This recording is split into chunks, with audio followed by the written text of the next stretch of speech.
Hi, I'm Vesna Pivcevic. I'm a counsellor and a student on the MA Trauma Informed Practice at the University of Nottingham.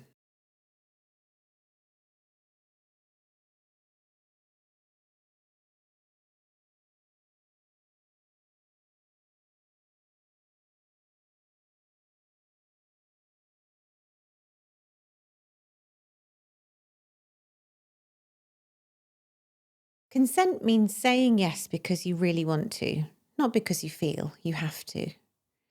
I believe the way you're raised has a direct impact on your ability to understand your right to either give or not to give consent.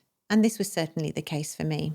My views on gender roles and power dynamics were shaped by growing up in a patriarchal household. My dad didn't allow my mum to work. She was a trained and qualified teacher, but she essentially had to become his servant and handle all domestic chores and caregiving. And I learnt how to be submissive from her, to be self-sacrificing and to put other people's needs in front of my own. And from my dad, I learnt that you could be controlled and overpowered by someone. He was not reasonable. He wouldn't let us do things that kids need to do, like play and make noise or have friends over. The only sound in our house was the sound of his temper erupting, and I always felt on edge. I've multiple memories of his terrifying anger, and the idea that I could set healthy boundaries or even ask for what I needed and get it was completely alien to me.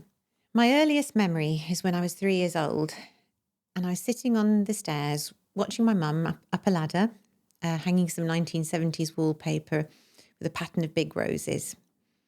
Listen with Mother was on the radio, keeping us company. And then my heart jumped when my dad came through the door and our peaceful scene descended into chaos.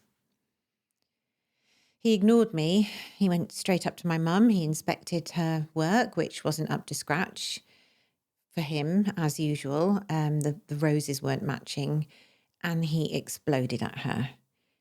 And he began screaming at her and whacking her with a rolled up copy of the Observer magazine until she fell into a corner. I ran up to the very top of the house and curled into a ball at the top of the attic stairs, freezing cold and sobbing. And I waited. I hoped that someone would come and that would stop them fighting. But no one came. And I waited for ages and ages.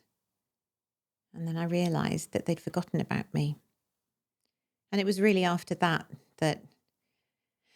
I decided I needed to get up as early as possible every day, even as a preschooler, and get myself dressed and get down to the breakfast table before Dad got up so that I could protect my mum and try and stop them from arguing. My role in my family as mediator and protector became my identity, and my entire self-structure was built around prioritising the needs of others. I learned how to be compliant and say yes, not no. And when my mum left my dad and I was catapulted from a prison-like sheltered existence into a world without boundaries and discipline, my inability to defend myself and my fundamental core belief that I wasn't important was exploited cruelly.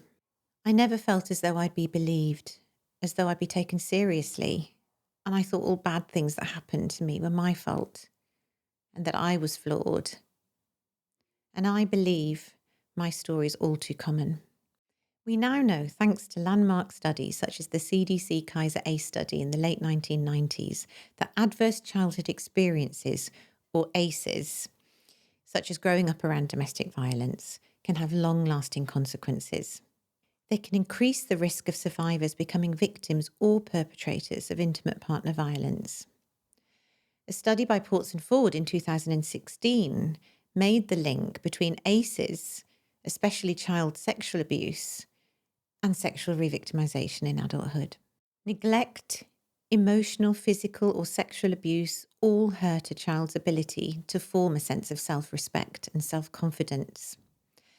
ACEs can affect brain development, and they can affect our ability to regulate our emotions, and they can have a negative impact on relationships. They can increase our vulnerability to violence and make it hard for us to even know what healthy boundaries are.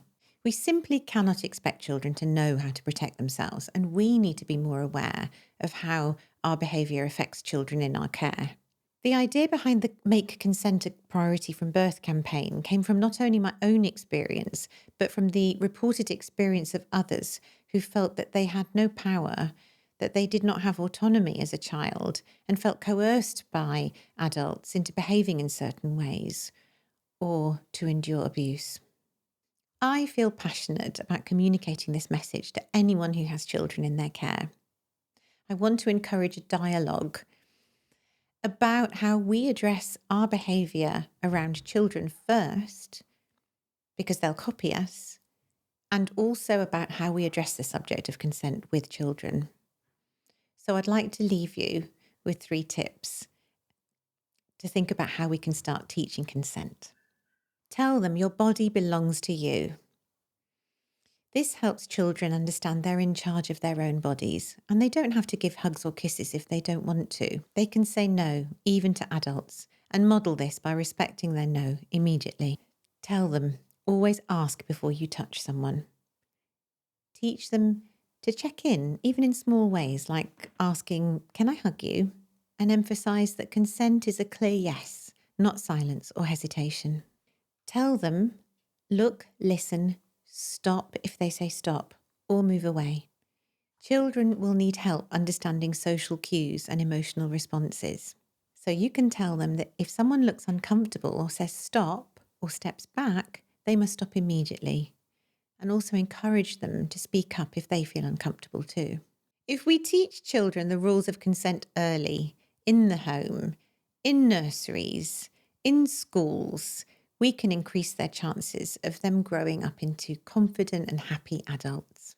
If we model respect for each other and teach children that not only will they be heard and listened to, but that it's okay to set healthy boundaries, we can help prevent the pain of overcoming deep-rooted, painful beliefs later in life. It can help them reach their true potential and protect them from danger.